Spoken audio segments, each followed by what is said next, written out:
하도록 하겠습니다. 그래도 제 입장에서는요, 성도님들 좀 힘드시지만 제 입장에서는 그 질문보다 얘기하는 게 편해요. 질문을 받으면 고민하고 식은땀 나는데 그냥 말하는 게 편하죠. 바돌로메입니다. 바돌로메는 바르돌로마이오스라는 그 헬라어를 쓰고요. 그 탈마의 아들이라는 의미를 가지고 있습니다. 네, 재밌는 건 뭐냐면 12제자 등의 목록 외에는 그의 이름이 나오는 곳이 없어요. 그러니까 우리가 이 사람이 어떤 사람이다라는 것을 잘 알 수 있는 부분들이 없죠. 한 가지 저희가 생각해 볼 수 있는 건 뭐냐면 19세기 이후부터는 빌립의 친구 나다니엘을 동일 인물로 보기 시작했었어요. 그래서 이것을 정확하게 그럴 거라고 그들은 추측을 하고 있었죠. 왜냐하면 제자들의 목록 중 빌립 다음에 바돌로메가 나와요. 근데 빌립이 나오는 걸 보면 나다니엘하고 함께 나오는 경우가 많이 있죠. 그래서 요한복음 1장에서도 나다나엘이라는 이름이 등장을 하는데 빌립이 데리고 오잖아요. 그리고 예수님께서 부활하시고 나서 베드로가 나 고기 잡으러 간다라고 얘기했었을 때에도 거기에 누가 등장하냐면 유일하게 제자 중에 아니었던 한 사람 나다나엘이 거기서 등장을 하고 있습니다. 그렇기 때문에 그 사람이 빌립이실 것이다. 아니 그 사람이 바돌로메일 것이다 라고 많은 사람들이 생각들을 갖고 있습니다. 이거는 추측이에요. 공간복음에는 나다네일이라는 이름이 등장하지 않습니다. 뭐 전승에는 그가 아르메니아까지 가서 선교 사역을 했었었는데 거기서 이교도들에게 아주 처참하게 사형을 당하는데 껍질이 산채로 벗겨지고 십자가에 못 박히고 참수형을 당했다. 뭐 이런 얘기가 전해져 내려오고 있습니다. 벌써 하나 끝났어요. 다음은 도마입니다. 이름이 도마스, 쌍둥이라는 뜻을 갖고 있고요. 아람어로는 이 쌍둥이라는 이름을 테오마라고 이야기를 하고 있죠. 요한만 헬라어 여긴 두두머라는 이름을 사용을 하고 있습니다. 테오마라는 게 두두머라는 얘기죠. 헬라어로 바뀌었었을 때. 네, 시리아역과 애굽역을 보게 되면 거기에선 가롯이 아닌 유다라고 얘기를 하면서 유다 도마라고 번역을 하고 있어요. 그래서 아마 유다와 관련되어 있는 부분, 그러니까 도마라는 그 유다와 관련된 이름이 아닌가라고 생각은 하고 있는데 그냥 그런 게 있다라고만 생각하시면 될 것 같고요. 도마에 대한 이야기도 그 개인적인 이름이나 모습은 어디에만 등장을 하냐면 요한복음에만 등장을 하고 있습니다. 도마는 우리가 생각할 수 있는 많은 부분이 있는 사람 중에 한 사람이죠. 도마 그러면 제일 먼저 생각나는 게 뭐예요? 의심 많은 도마. 네, 그게 제일 먼저 생각나는 거예요. 도마는 진짜 억울할 거예요. 어떤 면에서는요. 보면 사실은 주님이 예루살렘으로 가야 되겠다라고 얘기할 때 나사로를 살리기 위해서 나는 예루살렘으로 들어갈 것이다 라고 얘기하니까 그때 제자들이 막 그 꿈 알리잖아요. 그러시면 안 됩니다. 조금 전에도 그들이 돌로 쳐서 죽이려고 했는데 어떻게 거기를 또 가시려고 그럽니까? 라고 얘기하는데 그렇게 막 말렸었는데 예수님은 꼭 가셔야 되겠다고 얘기하셔요. 그걸 들으면서 도마가 뭐라고 얘기하냐면 자 우리도 죽으러 가자 그러고 외친 사람이 도마였었어요. 우리도 예수 그리스도와 함께 죽으러 가자. 그렇게 얘기한 사람인데 우리가 기억하는 도마는 의심 많은 도마라고만 얘기를 하고 있죠.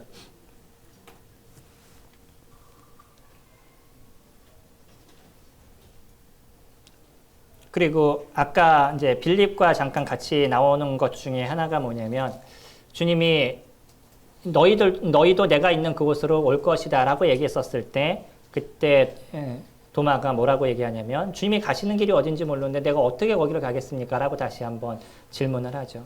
그러니까 도마는 무엇인가를 좀 확실히 알고 싶은 그런 사람 중에 한 사람이 도마가 아니었을까라고 생각이 됩니다.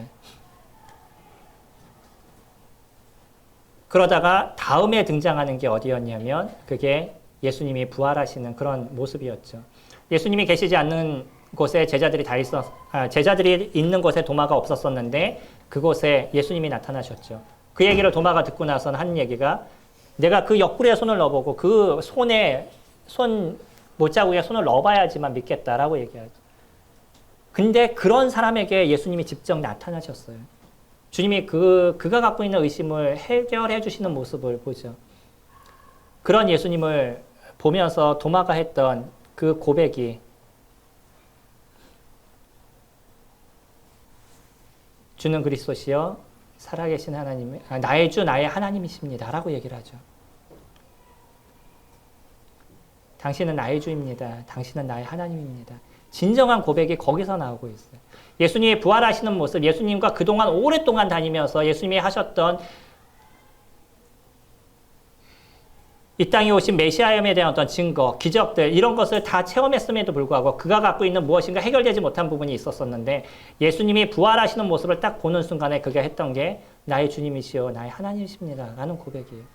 우리가 예수 그리스도 그분이 나의 주가 되시고 나의 진정한 하나님이 되시면, 그러니까 하나님이라는 뜻이 그런 거잖아요. 하나님이 하나밖에 없는 님을 하나님이라고 우리가 얘기하는 거죠. 유일하신 분, 그걸 하나님이라고 얘기하는, 하나님이 이름이 아니잖아요. 여호와가 이름이고 하나밖에 없는 분이 하나님이신 거죠. 나에게 있어서 하나님이 되신다는 건 나에게 있어서 유일한 신이신 거죠. 그분이 여호와가 나의 유일한 신인 거죠. 그거에 대한 믿음이 나에게 확실하게 일어나면 당연하게 그분을 위해서 살아가는 게 자연스러워지겠죠. 도마의 삶이 그랬습니다. 그래서 그가 예수 그리스도 그분이 나의 주가 되시고 하나님이 되셨을 때 그의 인생의 완전한 변화를 거기서 저희들이 볼 수 있죠. 7명의 제자들이 있었을 때 거기서 도마도 같이 함께 있었습니다. 전승에 의하면요, 오리게는 파르티아에서 사역을 했다라고 얘기하고요. 도마 행전, 아까 위경이라고 말씀을 드렸죠. 도마 행전에 보면 선교 지역을 제비 뽑았는데 인도로 정해져서 그곳에서 순교했대요. 그들이 제비를 뽑았어요. 어디로 갈까 제비를 뽑았는데 도마가 뽑은 제비가 어디였냐면 인도였던 거예요. 그래서 인도로 가서 거기에서 순교를 하게 되는데, 그렇기 때문에 인도에서 있는 그리스도인들은 도마가 그들의 영적인 선진이다라고 굳건하게 믿고 있는 거죠. 그의 혈통을 우리는 이어받았기 때문에 우리는 대단한 사람입니다. 이렇게 생각하고 있는 거예요. 그리스를 가시면 첫 발을 띄었던 그런 도시가 나오는데 그들은 대단한 자부심을 갖고 있어요. 바울이 유럽 종에서 우리 도시를 제일 먼저 왔다는 거예요. 거기에 대한 자부심이 엄청 큽니다. 그리스가 한 98%, 제가 얘기 듣긴 98%가 기독교인들이에요. 우리가 생각하는 기독교는 좀 다르죠? 말은 그렇게 합니다. 중요한 건 진짜 중요한 예수 그리스도가 아니라 자신들의 어떤 명예, 혈통, 학연, 지연, 혈연 이런 거에 더 마음을 두고 있는 거죠. 클레멘트는 자연사였으며 그의 유골로 알려진 것이 16세기까지 진열되었다라고 얘기를 하고요. 또 그 유골이 에데사로 옮겨져서 십자군 기간 중에 이탈리아 오르토나로 옮겨졌다라고 그들이 이야기를 합니다. 전승은 그냥 이런 거다라고 생각하셔야 됩니다. 마태. 히브리 이름은 레위이고요. 이름이 두 가지죠. 마테와 레위. 마타이오스라는 헬라어를 사용하고 있는데 마테와 누가가 동일하게 세관에 앉은 세리를 언급을 하고 있고요. 마테와 누가가 동일하게 자신의 집에서 예수를 초청한 것에 대해서 얘기를 합니다. 근데 누가는 누구의 이름을 쓰냐면 레위라는 이름을 쓰고요. 마테는 마테라는 이름을 써요. 그렇기 때문에 두 사람이 동일 인물로 우리가 보고 그 사람이 두 이름을 갖고 있었던 것으로 분별을 하고 있는 거죠.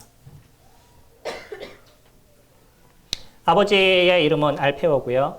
야고보의 아버지도 그 알페오였었죠. 그러나 그 이름만 같은 동명이인으로 보여지고, 만약에 그 사람들이 같은 식구였다 그러면 분명히 제자의 목록 중에 같이 나왔었을 거예요. 그 언급이 있었을 텐데 그 언급이 없습니다. 그런 걸로 봐서는 아버지 알페오는 다른 동명이인의 모습이라고 보여지고요.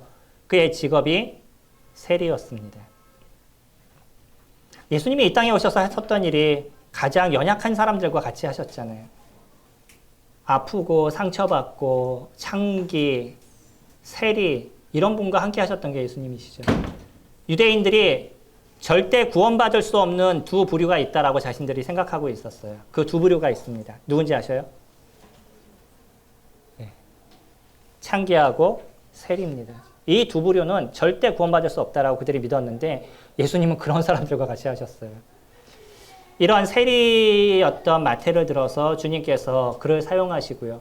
결국은 마태복음이라는 그 아름다운 성경을 저희에게 남겨주는 그런 일들을 이루어 가셨죠.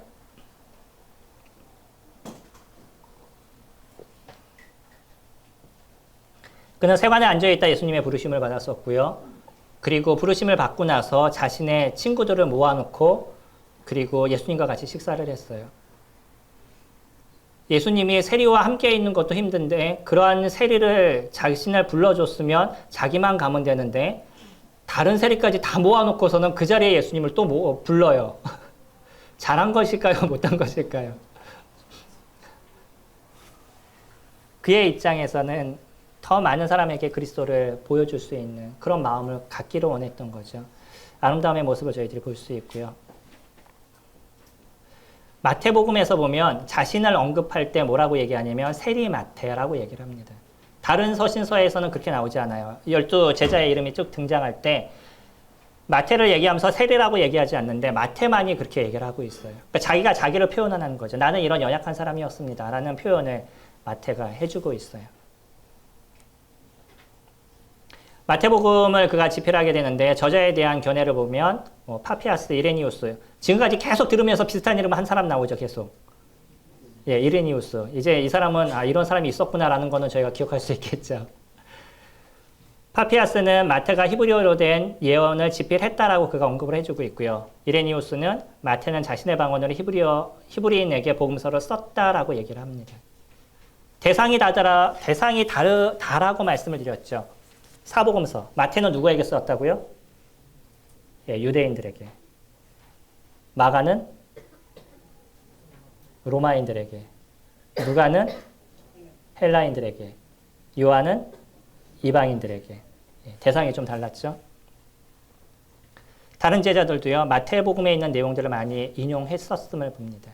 그러다 보니까 공간복음에서 큐문서, 무슨 문서 이런 이야기들이 있는데 조심하셔야 됩니다. 그런 부분들을. 나중에 혹시 그런 걸 접하시면 일구 형제님한테 여쭤보시고 어떻게 받아들여야 되는지에 대해서 생각하셔야 됩니다. 기록 연대는 약 50에서 60년대에 집필된 것으로 보여지고요. 성전이 아직 남아 있었던 것으로 보았었을 때 70년 이전으로 분별을 하고 있고요. 이레니우스는 바울과 베드로가 살아있는 동안에 있었다는 것을 암시한 내용이 있다라고 얘기합니다. 주요 내용은 예수 그리스도는 이스라엘의 왕으로 오심을 표현을 해주고 있고요. 저희가 마태복음을 볼 때 그렇게 알고 있죠. 이스라엘의 왕으로 오신, 마가복음은 종으로 오신, 누가복음은 인자로 오신, 요한복음은 하나님의 아들로 오신. 유대인들에게 예수는 메시아임을 증거하고요. 예수님의 가르침에 중점을 두고 있어요. 다른 서신서보다 마태복음을 보시면은 산상수훈이라든지 무슨 강화라든지 이런 것이 되게 많이 나타나죠. 그러니까 예수님의 가르침에 대한 부분에 많은 관심과 또 그런 이야기들을 적어주고 있습니다. 야고보. 알페오의 아들이죠. 아까 살펴본 것이고요. 이 야고보는 어떻게 등장을 하고 있냐면 작은 야고보로 그 이름이 나타내주고 있어요.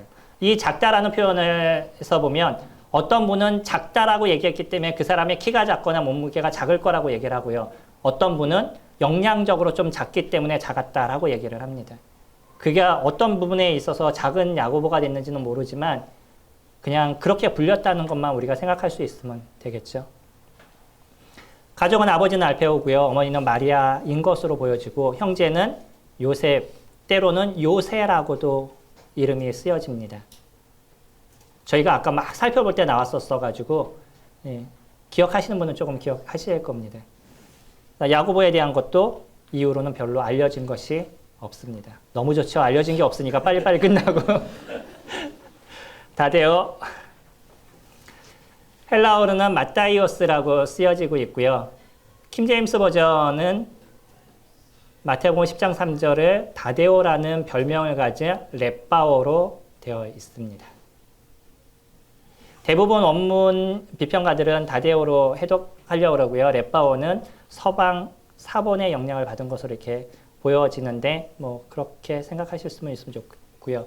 그래서 유다를 얘기할 때 불려졌던 것으로 보여집니다.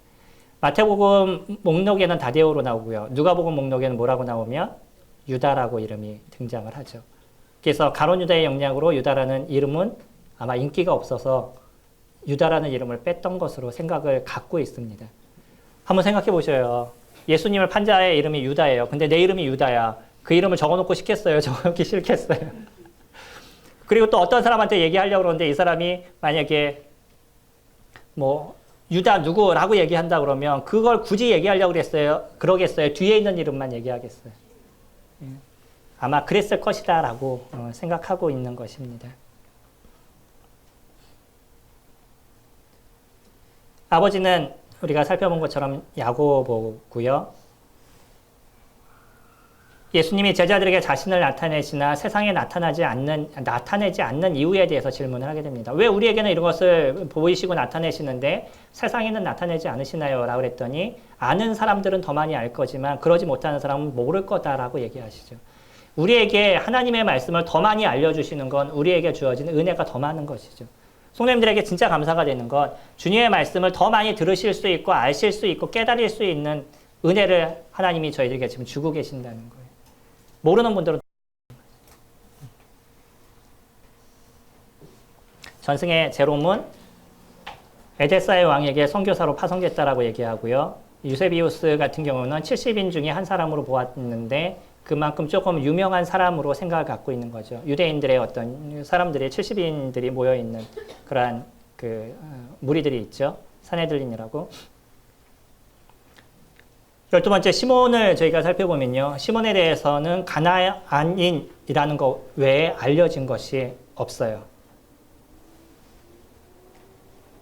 이 가나안이 그러면 누구냐? 몇 가지의 설이 있는데 가나안에 거주하는 사람이라고 보여지거나 아니면 가나에 거하는 사람이라고 보여지거나 근데 누가는 거기다 뭐라고 썼냐면 셀롯이라고 얘기를 하죠. 셀롯은 열심당원으로 번역이 되고 있습니다.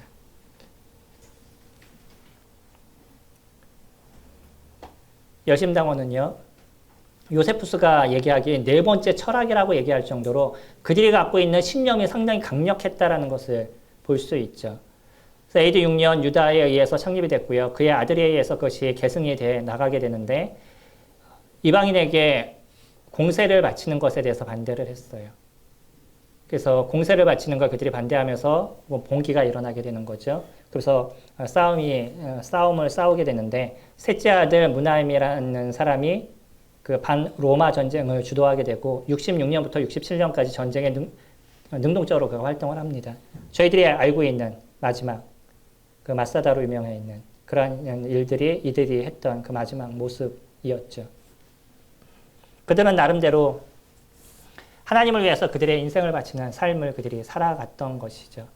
그러나 그것이 예수 그리스도를 몰랐었을 때 이 모든 게 아무런 소용이 없다는 것을 저희가 생각할 수 있는 거죠. 아무리 열심을 드러내고요. 아무리 수고하는 모습이 된다 할지라도 그 가운데 주님이 없으면 아무것도 아닌 예수 그리스도 그분이 빠진다 그러면 아무것도 아닌 모습을 저희가 이 모습에서 좀 생각해 볼 수 있는 것 같아요. 13번째 마띠아. 제가 어떻게 하든 30분 안에 끝내드리려고 아주 정신없이 달려가고 있습니다. 마띠아는 우리가 아는 것처럼 마지막에 다음에 들어온 사람이잖아요. 이름은 마따이아스고 여호와의 선물이다. 이름 너무 좋죠? 여호와의 선물이다. 가룟 유다를 대신해서 12 제자의 선임이 됐습니다. 이후로는 아무런 기록이 없습니다. 선임하는 데 있어서 조금 논란이 있었었죠. 많은 사람들이 바울을 너무 대단하게 생각하기 때문에 바울의 자리였는데 왜 마띠아를 세워놨냐. 그 자리는 바울의 자리여야 된다라고 얘기하는 분들이 계시는데 만약에 그렇게 얘기한다 그러면 누가는 거기에 대한 언급을 분명히 했었을 겁니다. 근데 누가는 거기에 대한 언급이 전혀 없어요. 그러니까 마띠아가 12제자에 들어온 것이 합당하다고 누가도 스스로가 생각을 하고 있는 것이죠. 다른 모든 것에서도 그것에 대한 어떤 반론이나 그런 것이 없습니다. 그리고 또 한 가지의 모습이 보이는 게 제비 뽑는 게 맞냐. 성도님들 장로 선출하실 때 제비 뽑으셔요? 네, 이런 어떤 그 논란들이 있는데 지금은 저희가 그런 제비 뽑는 거나 이런 것을 안 하는데 만약에 성령의 역사가 이곳에 강력하게 일어난다면 전 제비를 뽑아도 된다라고 생각이 됩니다. 근데 우리는 너무 인간적인 모습이 강하다 보니까 성령님이 역사하기 이전에 이미 우리가 다 움직여요.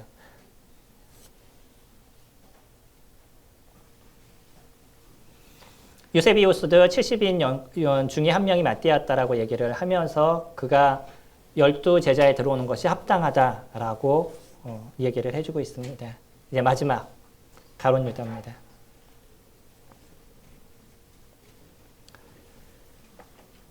이우다스라는 헬라어를 사용하고요. 예수님을 판자라는 말이 언급되는, 그를 얘기할 때는 예수를 판자라고 얘기하는 그 가장 오명의 이름으로 등장을 하고 있죠. 그래서 사람들은 그 이름을 수치스럽게 생각도 하고 있습니다. 아버지는 시몬이고요. 출신은 가롯인데 어떤 사본에는 그리옷 사람이라고도 보충 설명을 해주고도 있는데 그러면 그것이 뭐냐, 가롯이라는 자체가 뭐냐라는 부분에서 많은 사람들이 얘기를 하면서 술테만이라는 분은 시카리오스라는 단어에서 파생된 거다, 이렇게 주장을 하고 있습니다. 이 시카리오스가 그 암살자라는 뜻이에요. 그러니까 너무 맞추려고 노력한 거죠.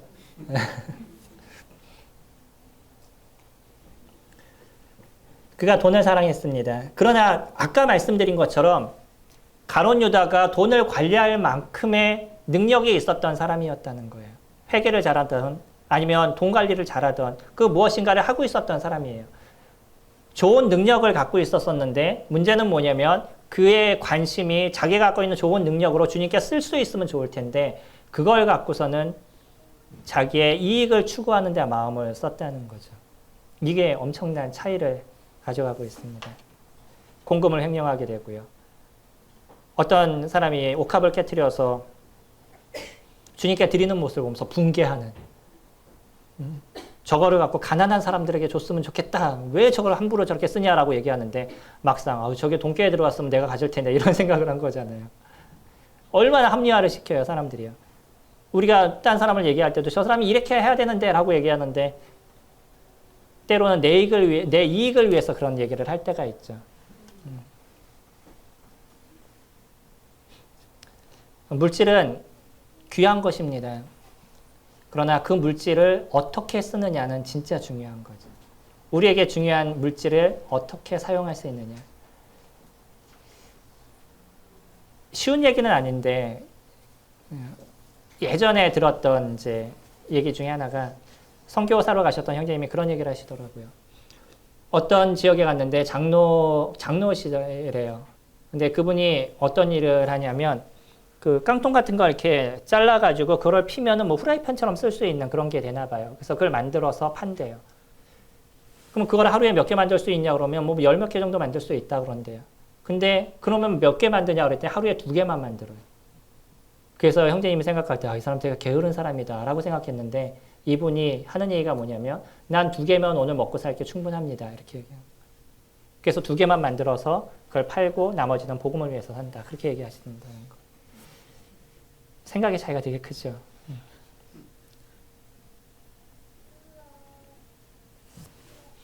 대제사장에게 예수님을 은 30에 넘겨줬습니다. 저희가 너무나 잘 알고 있는 일이죠. 이게 스가랴서에서 예언을 해주고 있는 것이고요.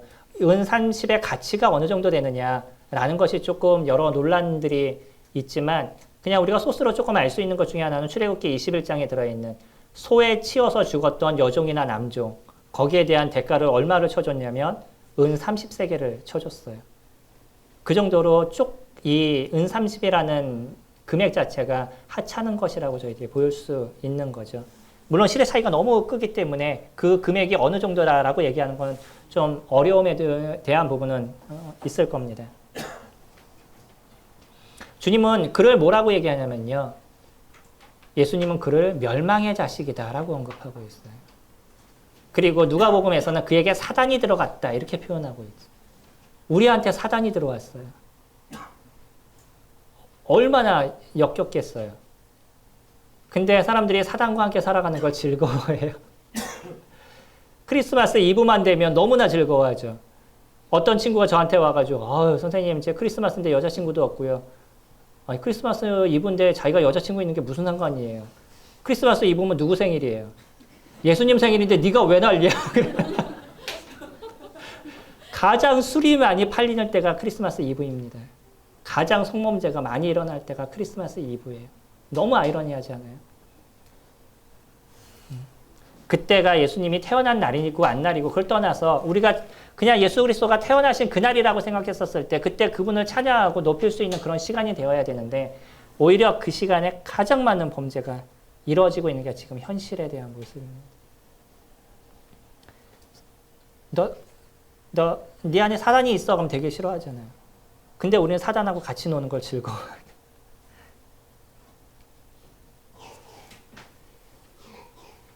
예수님은 몇 가지의 기회를 그에게 줬음에도 불구하고 그는 동일하게 여전히 그것만을 봤죠. 예수님의 모습이 보이지 않았어요. 돈만이 보였어요. 그리고 결국은 예수님께 입맞춤을 하고 그를 은삼십에 넘기게 되죠. 그리고 나서 그가 양심의 가책을 느꼈습니다. 제사장들에게 가서 그 돈을 다시 주면서 예수님을 풀어달라고 얘기했지만 이미 모든 건 끝난 상황이었었죠. 그러면 유다가 거기서 조금 참된 회개가 일어났으면 좋았을 텐데 그는 후회를 했지만 회개는 하지 않았다는 거예요. 후회는 내가 잘못했어 라고 그건 실수한 거야 라고 얘기할 수 있는 후회는 누구든지 할 수 있어요. 그러나 주님 앞에 참된 회개, 주님 제가 잘못했습니다. 제가 주님 앞에 돌아가겠습니다. 라고 얘기하는 그 회개는 그에게 일어나지 않았죠. 그러다 보니까 결국 그가 선택한 건 뭐냐면 자결하는 것. 그가 목을 맸다라고 얘기하는데 사도행전 10장에서는 그가 배가 터져서라고 얘기를 하죠. 이게 어떤 의미인지는 저희들이 정확하게 모르지만 어떤 분이 얘기할 때는 목에 맞아라 썼을 때 나중에 끈이 떨어지면서 배가 터져서 창자가 흘러나왔다. 이렇게 그 유추해서 생각하는 부분이 있으십니다. 우리가 어떠한 잘못도 할 수 있어요. 문제는 뭐냐면 진정한 회개가 우리에게 있느냐. 그게 중요하겠죠. 그를 표현할 때 이렇게 표현합니다. 봉사와 및 사도의 직무를 대신할 자를 보이옵소서. 유다는 이를 버리었고 제 곳으로 갔나이다. 자기 곳으로 갔대요. 그가 갈 곳이 어디겠어요? 너무 슬픈 얘기를 저희가 보고 있는 거죠. 그리고 또 이 아름다운 12제자를 하면서 맨 마지막 얘기를 지금 제가 이렇게 얘기를 하고 있습니다. 아무쪼록 선생님들과 함께 귀한 시간 함께 할 수 있어서 감사가 됩니다. 시간을 못 맞춰서 30분 정도 더 교제를 하게 됐었는데 주님을 위해서 살아가실 수 있도록 저도 기억나는 대로 기도하겠습니다. 성도님들도 제가 실수하지 않고 살아갈 수 있도록 네가 말한 만큼만 살아라고 얘기할 수 있게 저를 위해서 기도해 주시면 감사하겠습니다. 잠깐 기도드리겠습니다.